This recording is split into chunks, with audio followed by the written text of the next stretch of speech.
क्या supreme court में क्या कुछ हुआ? तो सुप्रीम कोर्ट में आज एनटीए ने कोर्ट में जवाब दाखिल किया और एनटीए ने कहा हम ग्रेस मार्क्स हटा रहे हैं। इस वक्त की बड़ी खबर कि एनटीए ने कहा हम ग्रेस मार्क्स हटा रहे हैं। 1563 छात्रों के स्कोर कार्ड जो है वो रद्द कर दिए गए।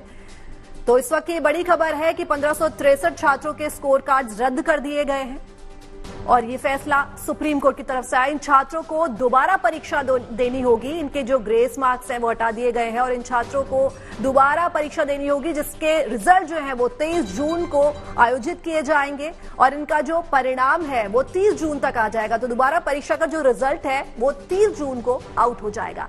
तो नीट काउंसलिंग पर रोक नहीं लगाई गई है। तो सुप्रीम कोर्ट में आज क्या कुछ हुआ वो हम आपको दिखा रहे हैं लगातार कि नीट काउंसलिंग जो है उस पर रोक नहीं लगाई गई है।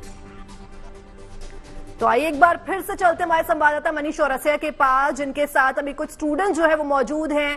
मनीष, उनसे जरा जानने की कोशिश कीजिए, क्या इस फैसले से उन्होंने बताया कि वो बहुत ज्यादा नाखुश या बहुत ज्यादा खुश नहीं है क्योंकि लगभग सेम ही है, तो क्या वो इस परीक्षा में दोबारा उतरना चाहेंगे? क्या वो परीक्षा देना चाहेंगे?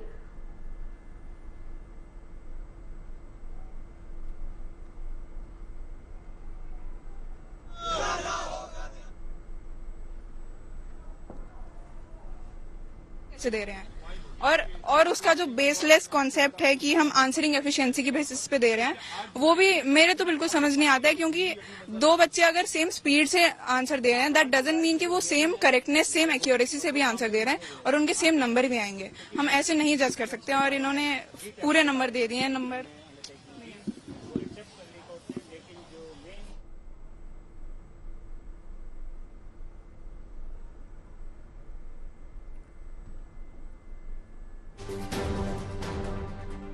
हाँ,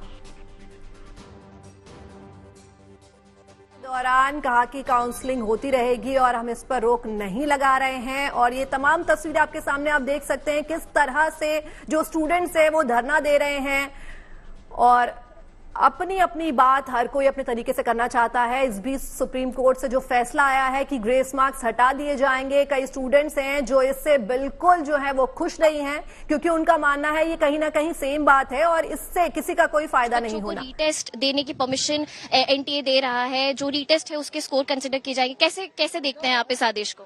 मैम, जब उन्हें ये पहले ही करना चाहिए था कि आपने क्यों 1563 बच्चों को ग्रेस मार्क दिए, जब आपको दोबारा ही रीटेस्ट देना था तो आपको पहले ही करना था। और जब हमने आपसे पूछा तब जाके आपने बताया कि हाँ नहीं, हमने 1563 बच्चों को ग्रेस मार्क दिए हैं। उसके बाद भी हमने पूछा, आप कुछ जवाब नहीं देते। उसके बाद आज अलग सर की पिटीशन हियरिंग थी तो आपने उसमें आके तुरंत बोल दिया नहीं, हम दोबारा टेस्ट लेंगे। आपने ऐसा क्यों करा? उसके बाद जहां पिछले साल 650 नंबर पे 6 से 7 हजार रैंक बनती थी, आज वहीं पे मैं 29,000 रैंक मेरी है। 29,000 रैंक पे आज मेरे को कॉलेज मिलना तो दूर, मिल भी नहीं रहा मेरे को। और पिछले साल टॉप कॉलेज मिल रहे थे। इस समय क्या सोचूं कि एनटीए के बारे में, कि एनटीए एक टेस्टिंग एजेंसी किस काम एजेंसी है?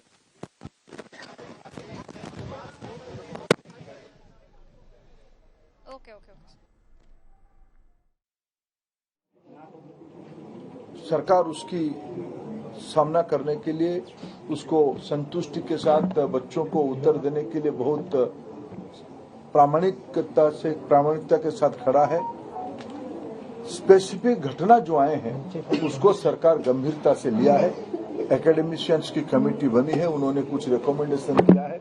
उस हिसाब से सरकार आज कोर्ट के सामने उस पक्ष को रखेगा और बाकी जो नीडफुल सुप्रीम कोर्ट के आदेश से ही कुछ साल पहले से एनटीए की गठन हुई है। पिछले दिनों में आज एनटीए लगभग 3 बड़े एग्जामिनेशन कराते, सक्सेसफुली कराती है। नीट, जेई और सीयूईटी। इतने बड़े देश में जब 13 लैंग्वेज में एग्जामिनेशन होगा, विश्व की कई देशों में एग्जामिनेशन सेंटर होगी, कई प्रकार के स्टूडेंट्स उसमें पार्टिसिपेट करते हैं। जो घटना एनटीए ने ये चीज़ पूरी तरह से एग्री की कि जो ग्रेस नंबर 1563 स्टूडेंट्स को दिए थे वो पूरी तरह से उन्होंने एग्री किया कि बच्चों के अंदर डिससेटिस्फैक्शन लेके आया और कहीं ना कहीं ये गलत था। तो काफ़ी लंबे समय से हम लोग ये लड़ाई लड़ रहे थे कि पहली बार ग्रेस नंबर क्यों ले आए, पहले क्यों नहीं आए। तो उन्होंने खुद एग्री कर लिया कि ग्रेस नंबर का कॉन्सेप्ट नहीं चलेगा। अब उनका ये प्रपोजल था कि इन 1563 स्टूडेंट्स को हम ऑप्शन देते हैं दूसरी बार एग्जाम देने का, प्रोबेबली 23 जून को। अब या तो ये री एग्जाम दे ये बच्चे, या इनका चॉइस है री एग्जाम ना दें और जिनके ओरिजिनल नंबर थे वो इनके रह जाएंगे, ग्रेस वाले नहीं रहेंगे। बट अभी भी 2 मुद्दे इसके अंदर ओपन रह गए। पहला, वो बच्चे जो माननीय हाईकोर्ट नहीं पहुंच पाए थे कि उनका समय का नुकसान हुआ है, उनको तो यहाँ पे कोई ऑप्शन नहीं मिला। सिर्फ उन्हीं बच्चों को री नीट का एग्जाम मिल गया दूसरी बार जो माननीय हाईकोर्ट पहुंचे थे, जिनका समय का नुकसान है, जिनको ग्रेस नंबर। तो बाकी लोग के लिए कोई विंडो नहीं खुली है। तो यहाँ पे एक चीज है जो फेयर नहीं लग रही। मेरिट पर भी इसका असर पड़ेगा जिस तरह से 1563 हाँ, बिल्कुल पड़ेगा। रैंकिंग पे पड़ेगा। रैंकिंग बिल्कुल री एग्जाम के बाद ही रैंकिंग डिसाइड होगी, क्योंकि काउंसलिंग ये कह रहे हैं कि 6 जुलाई से करेंगे। तो ये कह रहे हैं कि जब 23 जून वाला पेपर हो जाएगा, जल्द से जल्द उसके रिजल्ट निकाल देंगे और उसके बाद फिर से सबकी रैंक शफल होगी, बनेगा। पर हमारा मुद्दा अभी भी ये कि बहुत से बच्चे अपने समय का नुकसान रिपोर्ट नहीं कर पाए। इसके साथ साथ जो पेपर लीक का केस था, उसमें माननीय सुप्रीम कोर्ट ने ये कहा कि वो केस बिल्कुल खुला हुआ है, उसकी अगली सुनवाई होगी।